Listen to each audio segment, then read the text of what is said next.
Bueno, pues sean bienvenidas y bienvenidos a esta tercera unidad de este curso de antropología jurídica. Vamos a hablar hoy sobre el tema de el imperio de las leyes, que es un tema que me parece que les va a parecer muy interesante. Es un tema corto, es un tema pequeño, ¿no? Ustedes lo van a ver en la presentación, pues realmente van a ver prácticamente solamente unos videos míos y algunas cositas más, ¿no? Es un tema que es bastante reducido, pero que tiene, me parece, una importancia que ustedes mismos se darán cuenta, ¿no? Ya vimos en principio lo que es la antropología, ya vimos lo que es la antropología jurídica también, y vimos lo que es o cómo la antropología jurídica se entiende lo que es la persona humana, la distinción entre ser humano y persona humana, y la importancia de hablar de la persona humana desde el contexto del derecho, desde el contexto de los derechos humanos y por supuesto desde el concepto de la antropología filosófica. Ahora lo que nos interesa es ver, bueno, cómo este colectivo de personas humanas han ido entendiendo o han ido generando el modelo normativo, la idea de construir regulaciones, reglas, normas que van controlando el actuar de las personas.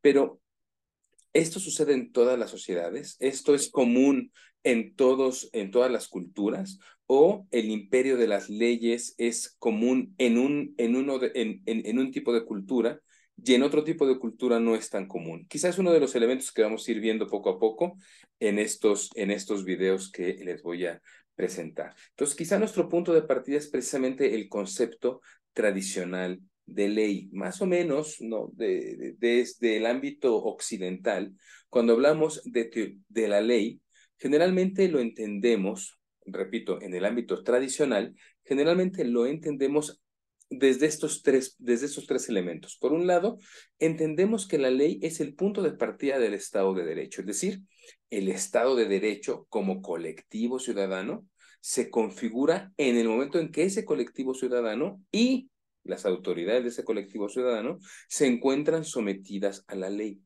De hecho, Estado de Derecho, desde la perspectiva de los derechos humanos, es este espacio donde principalmente las autoridades están sometidas al imperio de la ley, ¿no? Por eso hablamos, ¿no? Y creo que lo comentamos en alguna clase, la diferencia entre primer mandatario y siguientes mandatarios, ¿no? Es decir, son las autoridades, los mandatarios, los primeros que están obligados a someterse al imperio de la ley. Y eso es lo que construye el Estado de Derecho. Eso sería quizá una de las primeras acepciones de este concepto de ley. El segundo punto de partida también es que la ley es una condición sine qua non para el orden social. Es decir, el orden social se genera a partir de la configuración de una serie de reglas que van estableciendo o que van ordenando el comportamiento de la comunidad.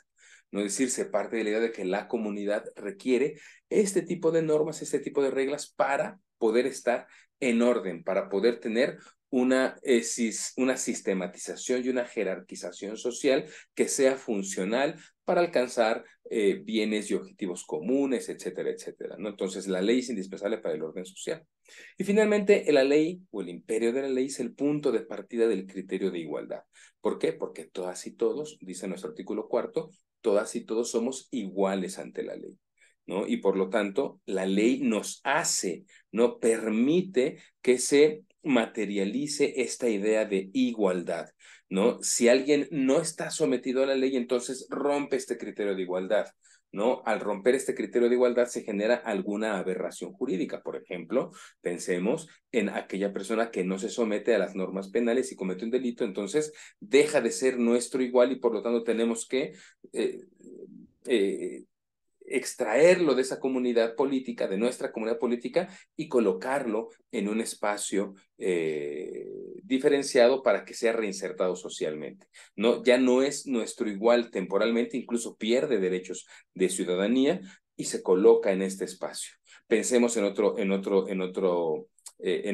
ejemplo, ¿no? Pensemos en esta persona que por ser corrupta, ¿no? Inmediatamente se sale del criterio de igualdad y entonces a partir de elementos de corrupción consigue tal o cual beneficio. Se rompe el criterio de igualdad al no someterse a la ley, ¿no? En el ejemplo quizá más burdo sería, todos estamos haciendo una fila, ¿no? Y aquel que no quiere hacer la fila, aquel que se mete en la fila cuando estamos, por ejemplo, en el coche, aquel que se mete en la fila cuando estamos formados para el cine, etcétera, etcétera, intenta no ser igual que las demás personas, rompe el criterio de igualdad porque no se somete a las reglas. Esa sería quizá los tres elementos que nos permiten analizar el imperio de la ley o la funcionalidad del imperio de la ley desde una concepción tradicional. Por supuesto que desde la antropología jurídica no se está analizando el concepto de imperio de la ley desde esa perspectiva, ¿no? Entonces,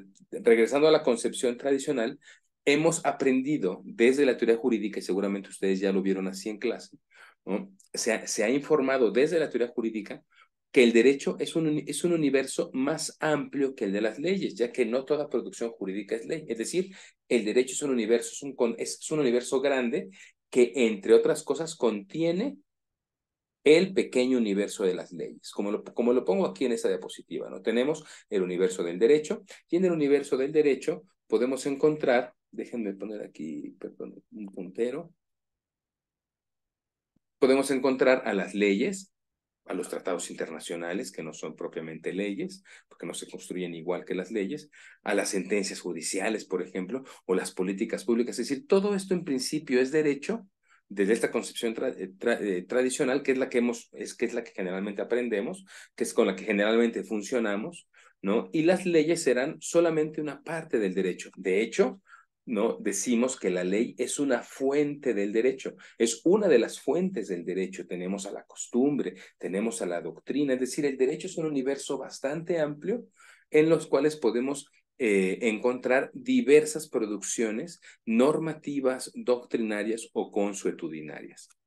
No obstante, desde la concepción antropológica, esto se ve un poco diferente o se analiza desde otra perspectiva o desde otro punto de vista, ¿no?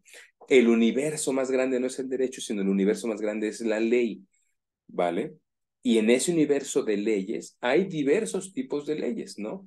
Incluso la antropología incluye dentro de este universo de leyes, por ejemplo, a las leyes de la física, las leyes de la química, las leyes de la aerodinámica, ¿no? Pero también tenemos leyes de corte sociocultural, ¿no? Una antropología sociocultural como la que ya sabemos que es la que se interesa por el fenómeno jurídico, entiende que dentro de este mundo de leyes están las leyes jurídicas, las leyes sociales, las leyes religiosas, ¿no? Es decir, desde la antropología jurídica, toda regla que se impone para regular una conducta o para regular la justicia puede ser considerada ley.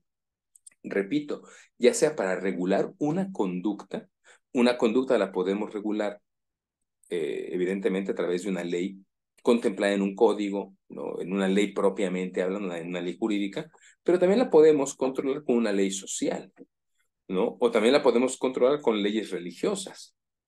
Es decir, todas ellas están destinadas a regular conductas o están también destinadas a regular aquello que consideramos que es justo. Es decir, la ley define o determina, fíjense qué interesante es darle la vuelta a la tuerca. En este caso, la ley determina lo que es la justicia, ¿no?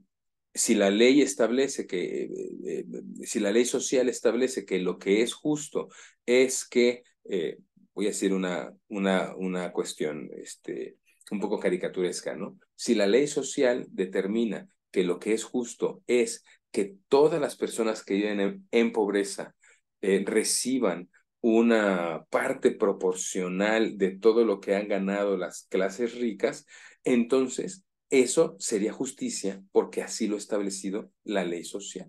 No, desde la antropología jurídica no se está interesando en determinar si evidentemente esto es justo desde un punto de vista filosófico, sino más bien si esto es justo desde un punto de vista de cómo se estructura el elemento cultural en torno al derecho. Por lo tanto, el derecho en esta concepción antropológica es una manera, más que un conjunto de diversas fuentes, es una manera, es una técnica de ordenar el universo de las leyes, ¿no? las ordeno de manera jerárquica, hay leyes más importantes que otras, las organizo de manera funcional, es más funcional para regular tal o cual conducta una ley religiosa o espiritual, o es más funcional aquí meter una ley social, es decir, cómo el derecho está determinando estas estructuras de todas las reglas de conducta que tenemos dentro de una sociedad. Por lo tanto, el derecho sería la herramienta para determinar, entre otras cosas, no solamente la jerarquía y la funcionalidad, sino cuáles de estas leyes tendrán carácter jurídico y cuáles no. Cuáles, por ejemplo, pueden pasar a ser jurídicas o regresar a ser sociales o morales o religiosas, ¿no? Y de repente las andamos moviendo. Por eso, en el caminar de los tiempos, hemos encontrado que en algunos momentos ciertas leyes han estado contempladas en el ámbito jurídico, ¿no? Luego salen de ese ámbito, regresan al ámbito social, luego vuelven a salir, pueden regresar al ámbito jurídico y así las vamos moviendo. No, por supuesto que esto pareciera que es un proceso evolutivo, pero a veces, regresando a la dialéctica de Hegel, parece un proceso más circular, más dialéctico, y el derecho es una herramienta para ir determinando qué leyes serán jurídicas y qué leyes no. ¿No? Siempre ponemos estos ejemplos, ¿no? Hoy tenemos estas discusiones sobre si se debe de penalizar o no el aborto, ¿no? Entonces vemos cómo la ley social empieza a empujar, ¿no? Y empieza a determinar desde el derecho qué leyes deben de estar adentro o qué leyes deben de estar afuera. Y luego vienen las contrarreformas, ¿no? Hay que volver a regresar este tipo penal al Código Penal porque quizá no nos funcionó, porque quizá tenemos criterios morales o religiosos que deben de ser tomados en cuenta, etcétera. Es decir, esto es del gran interés de la antropología jurídica. En consecuencia, para la antropología jurídica, la idea de desarrollar leyes sistematizadas por el derecho y que son necesarias para el desarrollo de la convivencia social es una idea que parte de una cultura específica.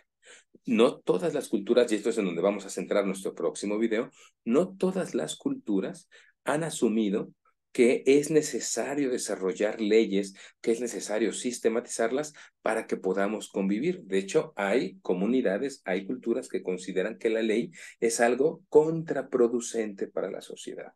¿No? Imagínense el papel que juegan ahí las y los abogados, ¿no? Entonces, esta concepción que tenemos nosotros de la norma, de la ley, de la regla, son normas que están enfocadas o que están arraigadas en un modelo específico de cultura.